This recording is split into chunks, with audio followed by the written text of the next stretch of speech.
안녕하십니까. 9월 28일 굿모닝 MBN 시작합니다. 먼저 오늘의 주요 뉴스입니다. 대장동 개발 사업 특혜 의혹의 핵심 인물인 화천대유의 최대 주주 김만배 씨가 12시간 넘게 경찰 조사를 받고 어젯밤 귀가했습니다. 김 씨는 논란이 된 곽상도 의원 아들의 50억 퇴직금에 대해 산업재해 신청은 안 했지만 곽 의원의 아들이 중대재해를 입었다며 거듭 해명했습니다. 국민의힘을 탈당한 곽상도 의원이 20대 국회 당시 대장동 개발 사업을 주도한 화천대유 핵심 관계자들로부터 2,500만 원의 후원금을 받은 것으로 확인됐습니다. 화천대유에서 일한 박영수 전 특별검사에 따른 최근 회사가 보유한 아파트를 분양받아 상당한 시세 차익이 예상돼 논란이 일고 있습니다. MBN과 매일경제가 한국갤럽과 실시한 여론조사에서 경제 활성화를 잘할 대선 주자로는 이재명 지사가 26.4%로 1위를 차지했고 윤석열 후보는 12.7%로 뒤를 이었습니다. 도덕성보다는 정책이나 능력을 보고 꼽겠다는 응답이 더 많았습니다. 어제 오후 9시까지 1,916명이 코로나19에 확진돼 월요일 기준 최다 기록을 경신했습니다. 83일 연속 4자릿수로 확산세가 계속되는 가운데 정부는 10월 말 단계적 일상 회복 계획에는 변함이 없다고 강조했습니다. 법원이 일제강점기 강제노역 피해 배상을 외면해온 일본 미쓰비시 중공업에 대해 처음으로 국내 자산 매각 명령을 내렸습니다. 미쓰비시 측은 매각 명령에 불복하는 즉시 항고 절차를 밟고 일본 정부와도 협력해 대응하겠다고 밝혔습니다. 오늘은 전국이 흐린 가운데 수도권 등 중부지방을 중심으로 빗방울이 떨어지겠습니다. 예상 강수량은 최대 80mm로 오후부터 본격적으로 비가 내리기 시작해 내일은 전국으로 확대되겠습니다. 대장동 의혹의 핵심 인물 화천대유의 최대 주주인 김만배 씨가 12시간 넘게 경찰 조사를 받은 뒤 귀가했습니다. 김 씨는 곽상도 의원 아들이 회사에서 중대재해를 입었다며 병원 진단서도 갖고 있다고 강조했습니다. 안보람 기자가 보도합니다.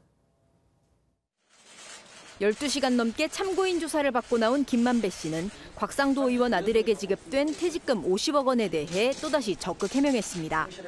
근로복지공단에 산재 신청을 하진 않았지만 중대재해로 판단했다는 겁니다.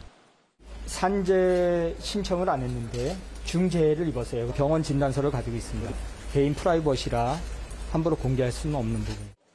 2014년 이후 이재명 경기지사를 만난 적이 있느냐는 질문에는 없다고 답했습니다. 대장동 개발 사업을 구상한 인물로 지목된 유동규 전 성남도시개발공사 기획본부장과 개인적 인연에 대해선 민감한 반응을 보였습니다. 저한테 그런 부분 물어보지 마시고 제가 그분하고 관련된 분도 아니고. 경찰은 김 씨가 화천대유에서 거액의 회사 돈을 빌린 경위와 사용처에 대해 집중 조사한 것으로 알려졌습니다. 김 씨가 지난해까지 회사로부터 473억 원을 장기대여 하는 등 수상한 자금 흐름이 포착됐기 때문입니다. 경찰은 김 씨는 물론 이성문 화천대유 대표와 화천대유 관계사 천화동인 대표 등 3명을 조사하고 혐의가 발견되면 정식 수사로 전환할 방침입니다. MBN 뉴스 안보람입니다. 화천대유 의혹 사건에 등장하는 핵심 인물 3명에게도 관심이 쏠려 있습니다. 투자금에 비해 유독 큰 돈을 번 탓도 있지만 이들이 곽상도 의원에게 최대 한도를 채워 정치 후원금을 낸 것으로 확인되면서 양측 관계에 대한 의구심이 커지고 있습니다. 오지혜 기자입니다. 화천대유의 자회사인 천화동인 실소유주의 천문학적 수익을 둘러싼 논란이 확산되고 있습니다. 특히 관심은 천화동인 4에서 6호까지 지분을 소유한 남욱 변호사와 정모 회계사, 조모 변호사입니다. 남 변호사는 8천만 원을 출자해 3년간 1,000억 원이 넘는 배당금을 받았고 나머지 2명도 투자금에 비해 막대한 이익을 챙긴 것으로 알려졌습니다. 이렇다 보니 대장동 개발 사업자로 선정된 경위 등 이들 3인방의 실제 역할에 의구심이 커지고 있습니다.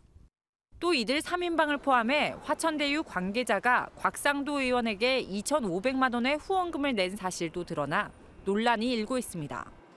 2016년에서 2019년도 국회의원 후원금 고액 후원자 명단을 보면 남 변호사와 정 회계사의 이름이 있는데 각각 500만 원씩입니다.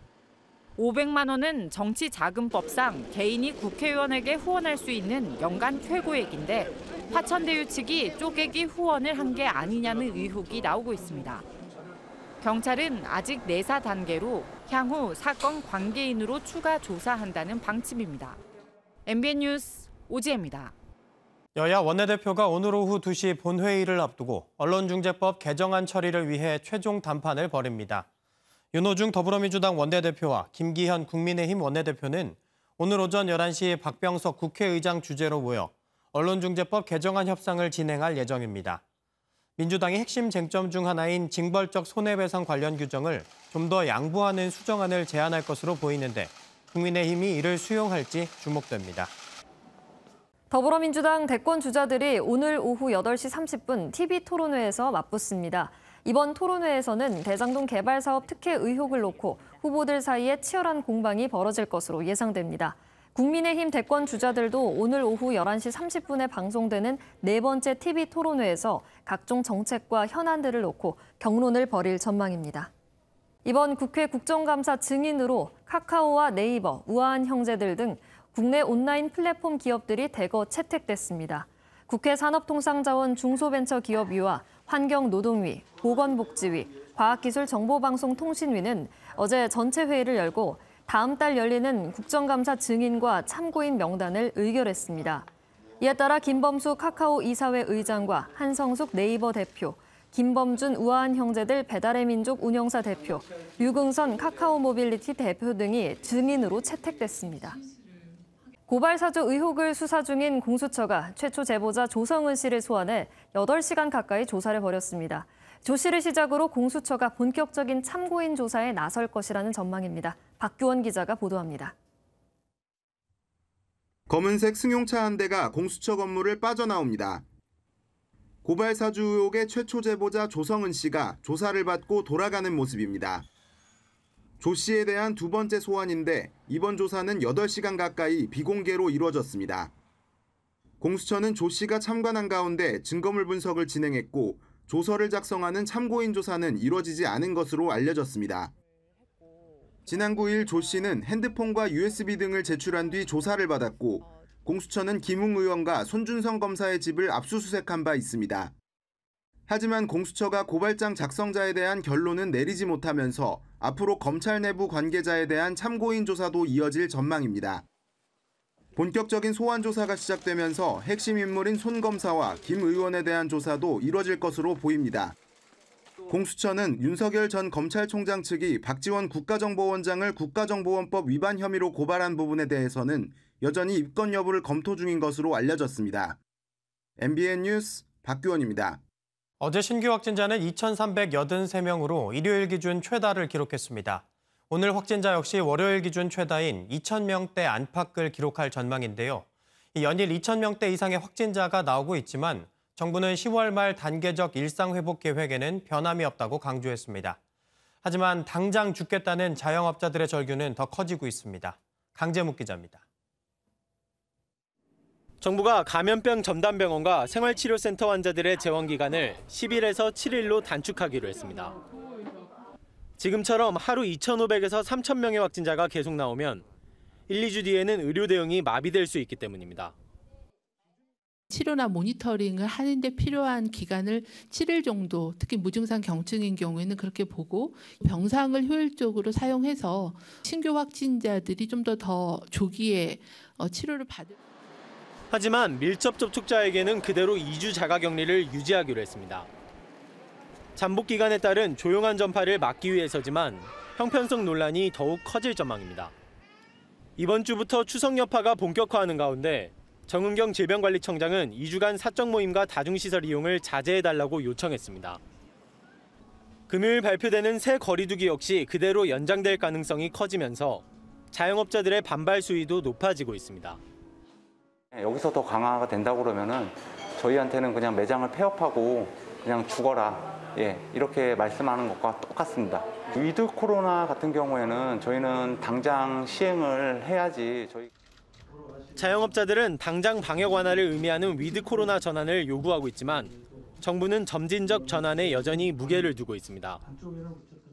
일상으로 안 돌아갈 수는 없습니다. 조금씩 가야 되는데 언제까지 두렵다고 자꾸 피할 수는 없고 단계적으로 일상을 회복한다. 한편 화이자 최고 경영자 엘버트 불라는 앞으로 1년 내 일상 회복이 가능하다며 독감처럼 매년 백신 접종이 동반돼야 한다고 밝혔습니다. MBN 뉴스 강재묵입니다. 다음 달부터 청소년과 임신부에 대한 백신 접종과 60살 이상과 의료진 등 고위험군에 대한 부스터샷이 시작되죠. 그런데 정부가 청소년과 임신부의 접종을 두고 개인 판단에 맡겼습니다. 자율 접종을 권고한 건데 부작용 우려도 여전하고 또 다른 차별이 생기지는 않을까 학부모들이 혼란에 빠졌습니다. 또 부스터샷에서 제외된 얀센 접종자들 사이에서도 불만 섞인 목소리가 나옵니다. 정태진 기자가 취재했습니다. 현재까지 국내 12세에서 17세 확진자 가운데 위중증 환자는 3명, 사망자는 없습니다. 치명률이 0%다 보니 심근염 등 부작용이 보고된 백신 예방 접종을 굳이 할 필요가 있을까 반문하는 부모들이 많습니다. 부작용들에 대한 소식들을 많이 들으니까 아이들을 안 맞히고 싶은 마음이 큰데, 왜냐하면 좀 무섭고 불안하니까요. 우리 누구는 맞고 누구는 안 맞고 이런 일들이 일어나면. 또 접종 후 이틀까지 출석을 인정하다 보니 미접종 학생과 수업 진도에서 차이가 나고 학생들 사이에서도 차별이 발생할 우려가 있어 교사들도 걱정이 큽니다. 무엇보다 예방접종은 본인 의사에 따라서 시행되는 것이므로 학교에서 접종을 강요하는 분위기가 형성되지 않도록 살펴봐 주시기를. 임신부도 마찬가지입니다. 정부는 기저질환이 있거나 12주 미만 임신부에는 백신 접종 전에 폐하 상태를 고려해 접종을 결정할 것을 권장했지만 명확하지 않은 지침에 고민스럽습니다. 저도 이제 지금 12주가 지금 딱 경계거든요. 아무래도 아기가 있다 보니까 저는 안 맞을 거, 신뢰가 가지 않다는 거죠. 얀센 접종자 143만 명 역시 불만입니다. 다른 접종자보다 돌파 감염 비율이 5배나 높지만 부스터샷 대상에서 제외됐습니다. 가면 얘기 나올 때마다 조금 좀 사람들 만날 불안하기도 하고 부스터샷 계획도 해주면 좋지 않을까. 미접종자 573만 명의 예약률이 4.4%에 그치지만 이들에 대한 대책이 빠진 것도 불안한 요인입니다. MBN 뉴스 정태진입니다. 바이든 미국 대통령이 코로나 백신 부스터샷을 접종했습니다. 접종하는 모습이 생중계까지 됐는데 바이든 대통령 제발 옳은 일을 하라며 백신 접종을 독려했습니다. 워싱턴에서 최중락 특파원입니다. 올해 78살인 바이든 미국 대통령이 추가 접종, 부스터샷을 공개 접종했습니다. 접종 전 약 3분간 연설을 통해서는 부스터샷의 중요성을 강조하면서도 무엇보다 미국민의 백신 접종을 독려했습니다. But let me be clear. Boosters are important, but the most important thing we need to do is get more people vaccinated. The vast majority of Americans are doing the right thing. 연단 옆에 미리 설치된 접종 장소로 이동한 바이든 대통령은 겉옷을 벗고 마스크를 다시 착용했습니다. 접종이 이루어지는 동안에도 저소득 국가의 백신 부족 현상에 대한 질문에 여유 있게 답변했습니다.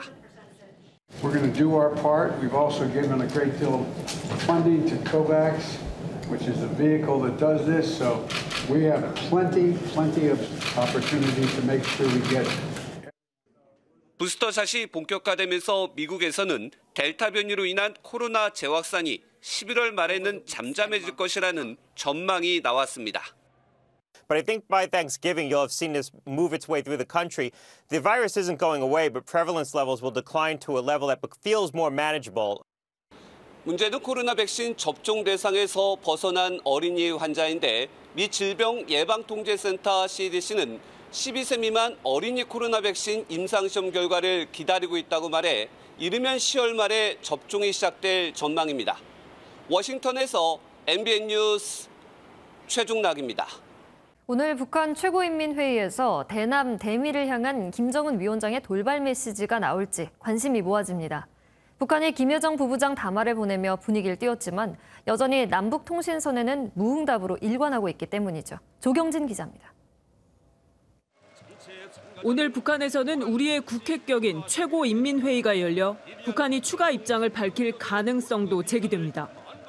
최고인민회의가 예산 결산 등 북한의 대내적인 문제를 다루고 대의원이 아닌 김정은 북한 국무위원장의 참석 여부도 미지수지만 과거 김정은 위원장이 참석해 대외 메시지를 내놓은 적이 있습니다. 2019년 김정은 위원장이 참석을 해서 시정연설을 통해서 미국에 대해서 3차 정상회담 가능성까지 언급한 적이 있거든요. 그러니까 연장선상에서 보다 진전된 언급을 다룰 가능성도 없지 않아 보입니다. 북한 김여정 부부장의 잇따른 유화담화 이후에도 북한은 통신 연락선에 어떤 응답도 하지 않는 상황. 우리 정부는 채널 복원이 남북관계 개선 1단계로 나아가는 최소한의 시나리오라고 선결 조건을 분명히 하고 연락사무소 폭파에 대한 북한의 사과부터 받아야 한다는 일각의 주장에 대해서도 해법을 찾겠다고 밝혔습니다. 남북 간 통신 연락선이 복원되고 대화가 재개되면 북측의 남북 공동연락사무소 폭파로 제기된 제반 문제들에 대해서도 발전적이고 지혜로운 해법을 찾아갈 수 있다고 봅니다. 다만 북한이 통신선 응답을 재개하는 등 대화의 의지를 보인다고 해도 선결 조건을 조율하는 과정이 쉽지 않을 것이란 전망이 나옵니다. MBN 뉴스 조경진입니다. 북한이 동해상으로 미상의 발사체를 발사했다고 오늘 오전 합동참모본부가 밝혔습니다. 합참이 구체적인 내용은 언급하진 않았지만 발사 원점과 고도 등 구체적인 재원에 대해 분석 중인 것으로 알려졌습니다. 이번 발사체도 탄도미사일일 가능성이 높아 보이는 가운데 북한의 미사일 도발은 올해 들어 6번째로 지난 15일 열차에서 단거리 탄도미사일 2발을 발사한 지 약 2주 만입니다.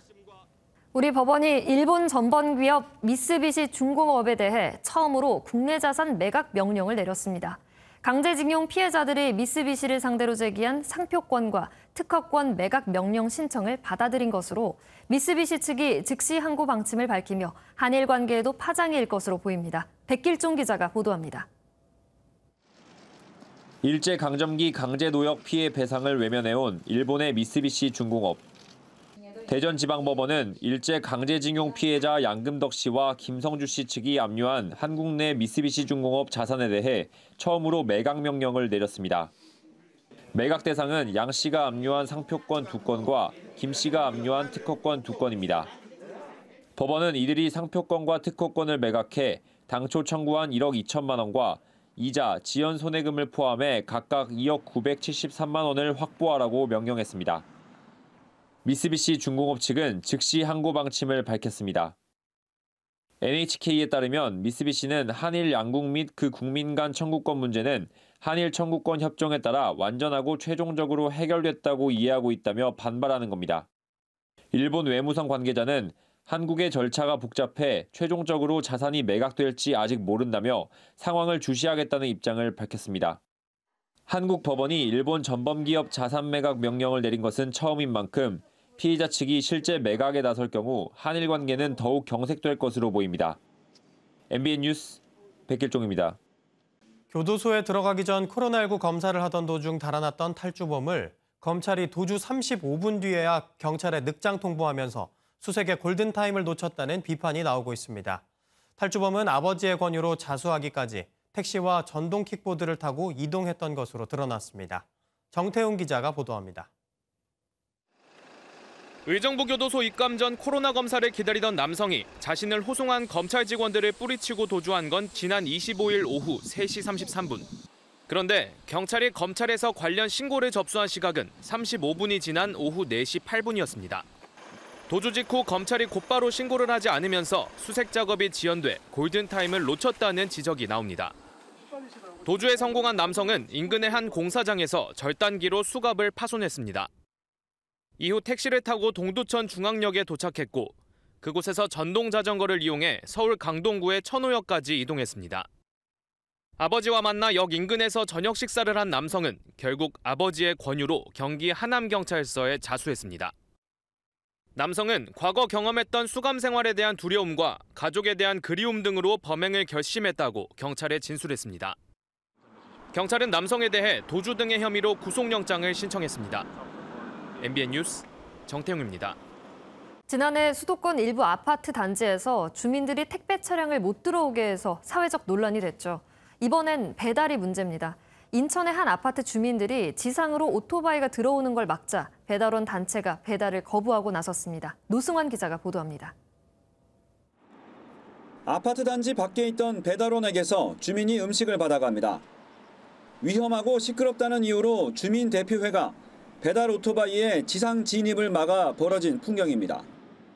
심지어 주민들은 배달원이 음식을 들고 지상 출입구로 왔을 때 세대의 초인종조차 눌러지지 않게 해놨습니다. 한 배달원 단체가 이에 반발해 이 단지에 음식 배달을 전면 거부하기로 했습니다. 배달원 180여 명이 동참했습니다. 1층으로 오토바이 타고 들어간 게 아니라 걸어 들어간 기사에 대해서 그것도 못하게 막는 거예요. 하지만 주민 입장은 달랐습니다. 일부 배달원의 난폭 운전으로 사람이 다쳤었고 비가 올 땐 지상 출입을 허용한다며 배달원들의 집단 행동을 이해할 수 없다고 주장합니다. 아이들이 위험한 부분들만큼은 양보할 수 없다. 서로 잘 협조해서 이렇게 안전하게 배송해 주시면 감사하겠습니다. 저희는 그럴 마음뿐입니다. 지상에 차가 없는 아파트가 많아지면서 전국적으로 오토바이 출입 갈등도 늘고 있습니다. 주민들의 안전이냐 배달원들의 원활한 동선이냐를 둔 논란에 대한 해법 모색이 시급한 사안으로 떠오르고 있습니다. MBN 뉴스 노승환입니다. 지난 7월 서울시는 길거리를 무단 점령한 전동 킥보드를 전국 최초로 견인하기 시작했죠.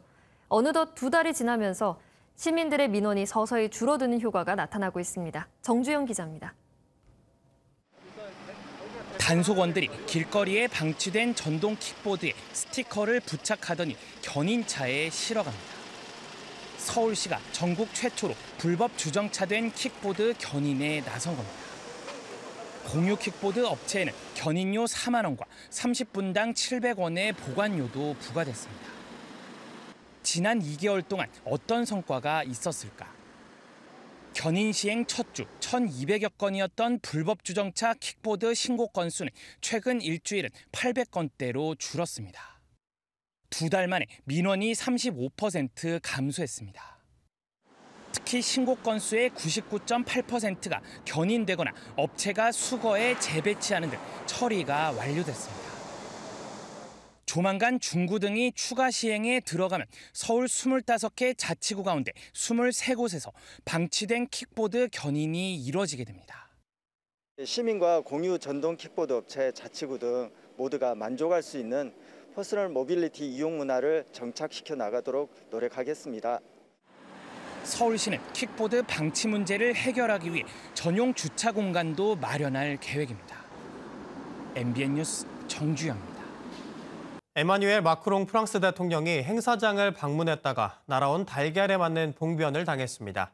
지난 6월에는 군중과 악수를 하다가 뺨을 맞기도 했었죠. 이기종 기자입니다. 프랑스 리옹에서 열린 국제 외식산업 박람회장.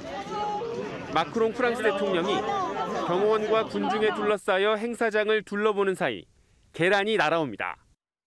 계란은 어깨를 맞고 튀어오르고 놀란 경호원들이 대통령을 감쌉니다. 혁명 만세를 외치며 계란을 던진 남성은 곧바로 체포됐습니다. 마크롱 대통령은 계란을 던진 남성이 자신에게 할 말이 있다면 오도록 하라며 대수롭지 않게 대응했습니다. 마크롱 대통령은 지난 6월에는 프랑스 남동부의 한 시골 마을을 찾았다가 군중과 악수를 하던 중 28살 남성에게 뺨을 맞았습니다. 이 남성은 징역 4개월을 선고받았습니다. 대선 후보였던 2017년에는 얼굴에 날계란을 정면으로 맞기도 했습니다.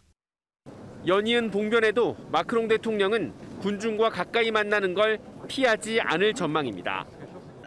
지난 6월 치러진 지방선거에서 여당이 부진하면서 내년 4월 대선에서 재선 도전에 빨간불이 켜졌기 때문입니다. MBN 뉴스 이기종입니다. 아르헨티나의 대표적인 대중음악인 탱고는 우아하면서도 정열적인 리듬이 매력적이죠. 2년 만에 오프라인으로 세계대회가 열렸는데요. 그 아름다움 잠시 감상해 보시죠. 지난 주말 아르헨티나 부에노스아이레스에서 열린 세계 탱고 선수권 결승전입니다. 매년 500상 이상 참가하던 큰 대회였지만 지난해엔 코로나 여파로 온라인 대회로 축소해 열렸는데요. 올해는 방역 수칙을 준수하며 다시 정상적으로 열렸습니다. 결승전은 살롱 탱고와 무대 탱고 부문으로 나누어 치러졌는데요. 독특한 녹색 머리로 무대 탱고 정상에 오른 이 커플은 전통적인 탱고에 현대적인 요소를 더해 단연 돋보였다네요. 쓰레기를 버리러 갔는데 웬 멧돼지 떼가 쓰레기장을 지키고 있다면 어떨까요? 이탈리아에선 쓰레기에 멧돼지까지 아주 골칫거리라고 합니다. 이탈리아 로마의 주택가를 한 무리의 멧돼지가 활보하고 다닙니다. 로마는 매립지와 소각장이 부족하고 수거 시스템이 후진적이라 거리가 쓰레기 천지였는데 그 쓰레기 더미에서 먹을 게 있다는 걸 알게 된 멧돼지들이 숲에서 도시로 내려온 겁니다. 한두 마리도 아니고 저렇게 때로 몰려다니다 마주치면 꽤 무서울 것 같은데요. 다음 달 초 시장 선거의 핵심 이슈로 쓰레기 문제 해결이 떠올랐을 정도라네요. 만 68세인 러시아의 푸틴 대통령은 얼음물에 몸을 담그는 등 다양한 활동으로 건재함을 과시해왔는데요. 최근 측근들이 코로나19에 집단 감염되자 또다시 이 카드를 꺼냈습니다. 수륙양용 차량의 운전대를 잡고 강이든 숲이든 마음껏 내달립니다. 거센 물살 속에서 낚싯대로 물고기를 잡아올리고 산 정상에선 고독한 가을 남자의 모습도 연출해봅니다. 러시아 크렘린궁 공보실이 이달 초였던 푸틴 대통령의 시베리아 휴가 영상을 뒤늦게 공개했습니다. 푸틴 대통령은 휴가 후 측근들의 코로나19 감염으로 며칠간 자가격리 상태였다는데요. 건강에 이상이 없다는 걸 보여주려는 의도라고 하네요. 지금까지 굿모닝 월드였습니다. 어제에 이어 오늘도 흐린 가운데 서해상에서 다가오는 저기압의 영향으로 오늘과 내일 가을비가 내리겠습니다. 오늘 출근길에는 산발적으로 빗방울이 떨어지거나 약하게 비가 내리는 곳이 있어서 우산 챙겨주셔야겠습니다. 이 빗방울이 굵어지면서 오후에는 서해안을 시작으로 밤이면 중부지방과 경북 북부에도 비가 내리겠고요. 내일은 전국으로 확대되겠습니다. 특히 내일은 벼락을 동반해서 시간당 20에서 30mm의 매우 강한 비가 쏟아지겠습니다. 내일까지 중부지방에는 20에서 최대 80mm, 내일부터 비가 시작되는 남부와 제주에는 10에서 50mm의 비가 내리겠습니다. 내일 밤에 중부지방과 전북부터 비가 차차 그칠 것으로 예상됩니다. 오늘 제주 해안과 전남 해안은 너울이 높게 일 것으로 예상되는데요. 해안가 안전사고에도 주의해 주셔야겠습니다. 현재 기온은 서울이 19.6도, 전주와 광주가 21도로 출발하고 있고요. 한낮에는 서울이 24도, 전주가 27도, 대구, 창원, 부산이 25도까지 오르겠습니다. 중부 내륙을 중심으로는 낮과 밤의 기온차가 10도 이상으로 크게 벌어지겠습니다. 남부와 제주에는 목요일까지 비가 이어지겠고요. 이후로는 맑은 가을 하늘을 되찾겠습니다. 지금까지 날씨 전해드렸습니다.